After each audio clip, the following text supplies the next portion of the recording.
Hey, for the first time, I'm going to tell you the strategy of TSSB.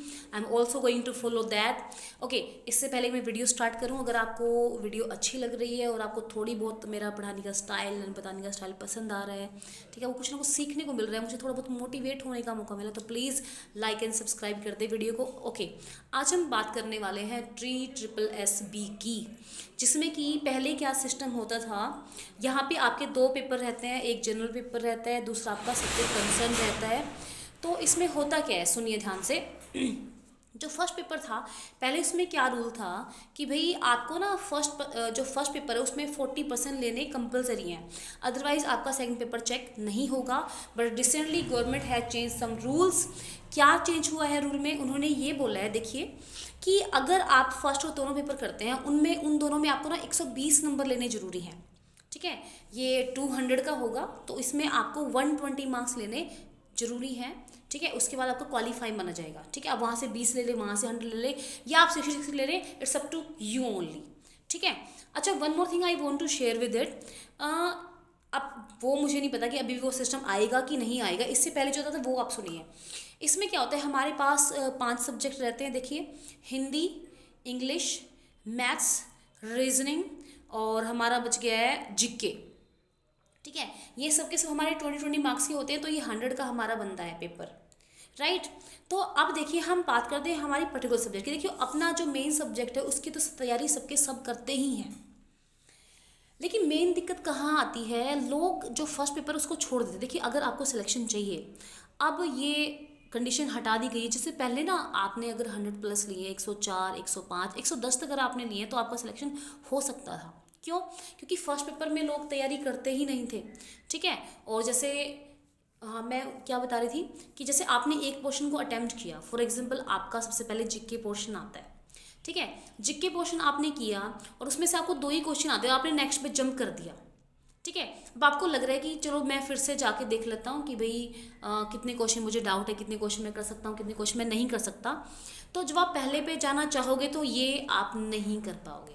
बाकी exams में क्या होता है, बाकी एग्ज़ाम्स में आप वापस जा सकते हैं, अपने रोज क्वेश्चन को रीचेक कर सकते हैं, अपना आंसर बदल सकते हैं, राइट। लेकिन ये सबसे बड़ा ड्रॉबैक कह लो या बेनिफिट कह लो, आप ऐसा नहीं कर पाते हो। तो एक तो ये आपको ध्यान रखना है कि अगर आपने दूसरे पे से ड्रॉप किया है तो पॉसिबल नहीं है। Okay, so I was saying कि अगर आपने एक पोर्शन कर लिया है तो आप दूसरी उस पर जंप नहीं कर सकते हो, ठीक है। तो एक तो आपको ये माइंड सेट रखना है कि जब आप जीके वाले क्वेश्चन कर रहे हो, जितने आपको आते हैं उतने आप उसी टाइम पे अटेम्प्ट कर लें, क्योंकि आप वापस से उसके ऊपर स्विच नहीं कर सकते, मार्क माई वर्ड्स, ठीक है। ओके, अब हम बात, ये चीज़ तो आपको माइंड में रखनी है जितनी आपको आती हैं। फिर हम बात करते हैं सबसे पहले रीजनिंग की। देखिए, रीजनिंग एक ऐसा सब्जेक्ट है जिसको नहीं आता है ना, जिसको नहीं आता वो भी आराम से 10-12 नंबर ले लेता है, 20 में से 10-12 नंबर। इसका मतलब ये है कि अगर आप थोड़ी सी तैयारी करें, 15 दिन में अगर आप अच्छे से तैयारी करते हैं, प्रैक्टिस करते हैं, तो मुझे ऐसा लगता है आप 20 में से 20 मार्क्स गेन कर सकते हैं। टाइम होता है आपके पास। देखो, टाइम कहाँ कंज्यूम होता है, या तो मैथ्स में या रीजनिंग में। अब जिसको मैथ्स आता है वो एक बार ट्राई करेगा सारे क्वेश्चन, ठीक है। रीजनिंग में सेम विद इट, तो आपका जो 1 घंटा है वो इन 40 क्वेश्चन में तो लगने वाला है। बाकी तो आपको आता है तो ठीक है, नहीं आता है तो फिर आगे बढ़िए, ठीक है। जीके में आपको जो क्वेश्चन आते हैं फिर आप आपने टिक किया एंड यू गो थ्रू, आप दूसरे पे स्विच कर जाते हो, ठीक है ना। तो रीजनिंग में अगर आप थोड़ी सी प्रैक्टिस करते हैं, कुछ आप कोई भी यूट्यूब चैनल देख लें, कोई पर्टिकुलर लाइक में पर्टिकुलर होते हैं, वो आप चैप्टर कर लें। अगर नहीं कर रहे तो आप प्रैक्टिस सेट ले आएँ, वो भी आई थिंक वेल सफिशिएंट है, उससे आपका दिमाग खुलेगा, आप अच्छे से कर पाएंगे चीज़ों को, ठीक है। अब हम बात करते हैं इंग्लिश की। इंग्लिश हिंदी रहती है, ठीक है। अब इंग्लिश में, इंग्लिश अक्सर हमें हार्ड लगती है, लेकिन इतनी हार्ड है नहीं। देखिए, हमने इंग्लिश पढ़ी है from class first to graduation तक, उसके बाद भी इंग्लिश हम पढ़ते हैं क्योंकि कंपलसरी सब्जेक्ट है, राइट। इंग्लिश में आपको करना क्या है, आप कोई भी चैनल उठा ले, सबसे पहले तो आपको करनी है पार्ट ऑफ स्पीच। जितने भी पार्ट ऑफ स्पीच आते हैं, आप जानते हैं कि 8 पार्ट ऑफ स्पीच होते हैं वीडियो के अंदर, वीडियो के अंदर कह रही हूँ सब्जेक्ट के अंदर तो वीडियो ही घूम रही है दिमाग में। उसके बाद आप नरेशन कर लें, पैसिव वॉइस कर लें, और क्लासेस का एक टॉपिक कर लें, क्योंकि टीचिंग वाले हैं, टीचिंग में क्लासेस में से क्वेश्चन आ जाते हैं। वन वर्ड सब्स्टिट्यूशन कर लें, थोड़ा बहुत एंटोनिम सिनोनिम कर लें, और आपके जो इडियम्स फ्रेज हैं वो कर लें। अगर आप ये सारे टॉपिक इंग्लिश के अंदर कर लेते हैं तो मुझे लगता है कि आप देखो, वोकेबलरी का तो कोई एंड नहीं, लेकिन वोकेबलरी वही आती घूम फिर के। आपने वन वर्ड देखे होंगे वही घूम फिर के, अपने एंगर वाले, हैप्पीनेस वाले, तो वो सारे आप एक बार गो थ्रू हो जाएं तो उससे आई थिंक आप 20 में से को अनसीन पैसेज भी आते हैं, बिल्कुल फ्री के मार्क्स होते हैं वो आपके सामने। कई बार स्टैंजा भी आ जाता है, कई बार अनसीन पैसेज आते हैं, कई बार आपको वो सेंटेंस ऑर्डरिंग कितने आसान होते हैं, वो पढ़ के देखोगे ना, आप उससे भी आइडिया लग जाता है। तो मुझे लगता है कि अगर आप इंग्लिश की तैयारी करते हो तो 20 में से ना 18 नंबर, 20 नंबर आप ले सकते हैं। अब बात करते हैं हिंदी की। देखिए, हिंदी में कुछ पर्टिकुलर टॉपिक होते हैं, जैसे हमारी वर्तनी है, या अपने देश विदेश वर्ड्स आपके होते हैं, संध्या है, सवर्नाम है, आपके टेंसेस होते हैं, संधि समास, ये थोड़े से टॉपिक हैं। ये आप 2 दिन में कर सकते हैं सबके सब टॉपिक। संधि थोड़ा सा हार्ड पड़ता है, वो आपको एक बार ढंग से करने की ज़रूरत है। अगर आपने एक बार स्ट्रेटेजी, फिर आपको सिर्फ उसको रिविजन करके काम चल जाएगा। हिंदी हमें बड़ी इजी लगती है, लेकिन इतनी भी इजी नहीं है। इतनी इजी है तो 20 से 20 ले लो ना भाई। पर्यायवाची आपके आते हैं, तो आप थोड़ा सा कोई भी एक बुक ले लो, उसको अगर आप पढ़ लेते हो ना अच्छे से, तो आपकी बात बन, आप 20 में से 20 भी ले सकते हैं। और अगर आप फर्स्ट एग्ज़ाम में 80 ले लेते हैं, 80 to 90, तो मुझे लगता है आपका सेकंड पेपर में अगर आप अपना 60% भी लेते हैं तो आपका सिलेक्शन श्योर है। One more thing, negative marking है तो आप तुक्केबाजी भी नहीं कर सकते हैं। अब हम बात करते हैं मैथ्स की। देखिए, मैथ्स भी नॉर्मल, जो जैसे नॉर्मल की मैथ्स की हम बात, नॉर्मली मैथ्स आता है 10th तक का, तो जिसको नहीं आता ना, जो प्रैक्टिस नहीं कर रहा है, वो भी लाइक 10 क्वेश्चन ठीक कर लेते हैं, कोई इशू नहीं है।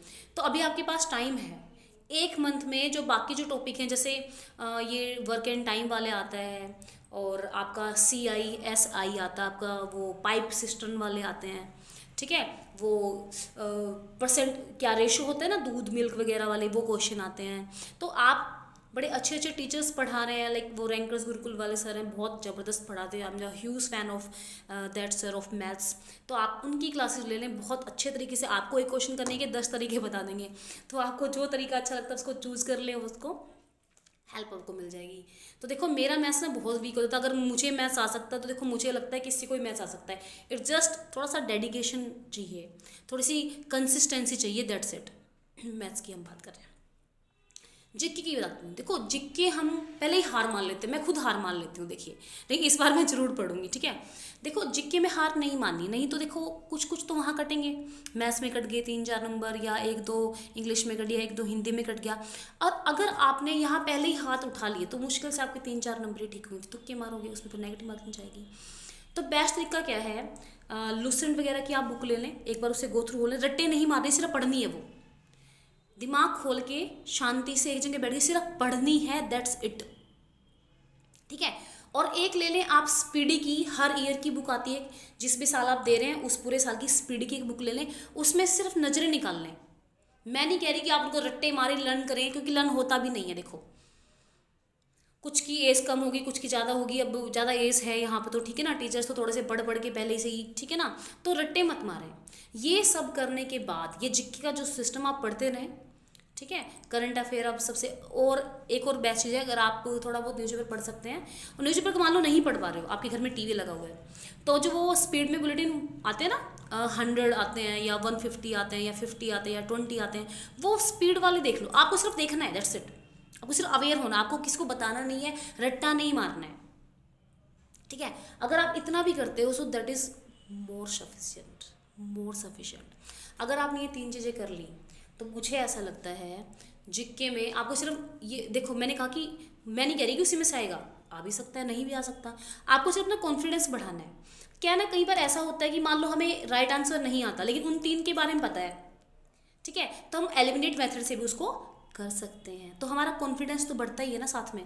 तो आपको करना क्या है, आपको सिर्फ उसको पढ़ना है, और फिर आपको सबसे लास्ट में देने हैं प्रैक्टिस सेट। जब आपके रह जाएं 10 दिन, फिर आपको करना प्रैक्टिस। अपने सब्जेक्ट का आपको बेटर पता है, ठीक है, जो जो आपका सिलेबस में जो जो राइटर गिवन है, वैसे तो राइटर देती ही नहीं है DSSB, लेकिन आप जैसे कई सारी वीडियोस आप देखोगे तो बता दें कि ये राइटर आते हैं, इस राइटर में से पूछा गया है, ये आप कर ले, इस एज के बंदे को आप कर ले, ये कर ले, वो कर ले, ठीक है, ये टॉपिक आता है, ये ग्रामर का टॉपिक, वो सब जनरल ग्रामर देखो आपको करनी होती है, सारे पार्ट ऑफ स्पीच आपको करने होते हैं, जो जो टॉपिक बनते हैं वो सब आपको करने होते हैं, ठीक है। तो इंग्लिश की हूँ तो मैं तो उसी हिसाब से बता रही हूँ। तो इस हिसाब से अगर आप स्ट्रेटजी करते हो, अभी आपके पास टाइम है, अभी तक डेट अनाउंस नहीं हुई है, आपका सिलेक्शन श्योर है। ठीक है, आई होप आपको ये स्ट्रेटजी काम आए और आप जुट जाएं पढ़ाई में, क्योंकि अभी टाइम है और कोई इंटरव्यू नहीं है, सबसे अच्छी बात। ठीक है ना, चाहे इंटरव्यू हो भी, अगर हमारे अंदर दम है तो कोई इशू वाली बात नहीं है। ठीक है, लेकिन क्या है ना, इंटरव्यू में कई बार थोड़ा सा पैसे वैसे का सीन रहता है, तो एक वो धांधलीबाजी से अलग है, एक बिल्कुल पार्शियल जजमेंट होगा, कोई इशू नहीं होगा। तो मुझे लगता है अगर आप अभी से अगर आप जुड़ जाते हैं तो कोई नहीं रोक सकता आपको सिलेक्शन लेने के लिए। So I am going to like go for that. You can do anything, you can get anything, whatever, but it just need your consistency and जो भी आपका सिलेबस है उसके हिसाब से आप डे बाय डे अपने जो भी टारगेट है वो रखें और पूरे करें अपने। और हाँ, वन मोर थिंग, आप जो मॉक टेस्ट करने वाले हैं वो प्लीज़ या तो आपके प्रीवियस ईयर के क्वेश्चन पेपर हों DSSB के, किसी और चीज़ के नहीं, क्योंकि उनका पैटर्न अलग रहता है, उसी हिसाब से आपने तैयारी करनी है। ठीक है, ये नहीं कि आपने किसी और के रैंडम उठा ली मॉक टेस्ट, नो, ऐसा नहीं करना। आपको जो अपना DSSB का जो कहीं भी आप जाओगे, किसी से भी आप पुरानी क्वेश्चन पेपर उठा लो, मॉक टेस्ट आए हुए हैं उस पैटर्न के हिसाब से बने, वो आप उठा लीजिए। तो आपको जो प्रैक्टिस है वो उसी से करनी है।